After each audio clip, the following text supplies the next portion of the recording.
Alright, class is in session. I am Professor B. Squigglehausen, and I'm here with you today with Brickfilms University, and this is the Branding and Channel Design class. So, when you start your first YouTube channel, or any YouTube channel, you're going to end up with a channel design that looks a lot like this, unless of course they change it, in which case I'll update the video and put a link in the description to the updated version.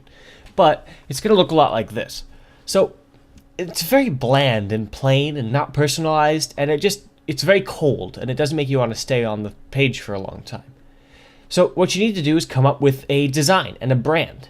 Now, one thing I think I've done very well is make that. As you can see here, the Upside Up Productions, it's got a logo, which is very recognizable from any size, really, with the different arrows. And then when you actually click through to the channel, you end up with this, which also looks very similar to the logo. You've got your same four colors. This one's got a white background, which matches the white USU and the logo. And the arrows theme is kept consistent.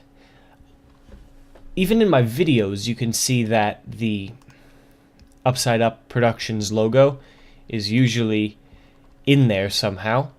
And it's always been the same. It's always matched. So, because when you change your logo, you can't go back and change it through all your older videos, so it'll still look like it used to in most of those old videos. So I've kept the logo for as long as you can, and I really recommend doing that. So what you want to do when you first start your channel is you're going to want to make yourself a logo and a design that you think you can live with for a really long time. So, for Brickfilms University, I've made a channel background and a logo here in Photoshop. You don't need to use Photoshop. You can use Paint.net or GIMP or iPhoto or even Microsoft Paint or PowerPoint if you think you're good at those. So what you can see here is the little avatar, the channel kind of logo. So I've picked this just very college-y font. I picked two pretty separate colors, blue and white here. They look good on most colored backgrounds, on black, on white, on this brick background. I've given them a bevel and a drop shadow, just kind of add more shaping. And I've kind of arranged them in an attractive kind of format with this overlapping B and U. And I've made the text very large because this is going to be a very small square image. And you're going to have to read that from that far away. So once I got this, I kind of had an idea for the overall channel design. So I went and made this, which is the channel background. You can see a few key things. One, I've kept the bricks. The bricks remain, which is part of the theme. You can see that it's the same font and the same color here on the side. And you can also see that it fades out to black on the edges. This is going to make it really nice when you have to layer it over your YouTube channel.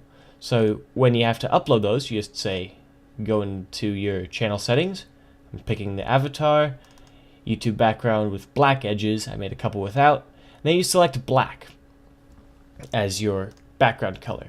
You make it so it doesn't, when you make it so your background color doesn't repeat, here, it's not selecting black for some reason, and then you end up with that. So now I'm going to finish editing, and as you can see, just at first glance while it's saving, it looks a lot better, a lot more lively, and a lot more unique. Nobody else has this background or that logo.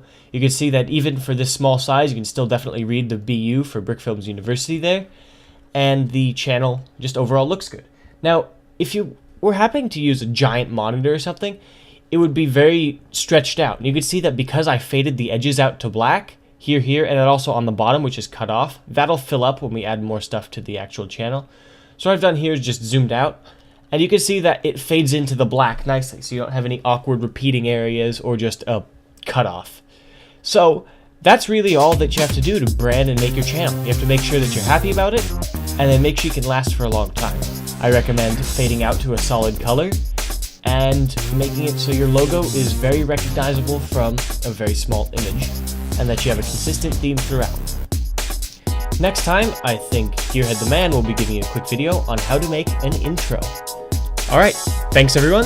This has been Professor B. Squigglehausen. Class dismissed.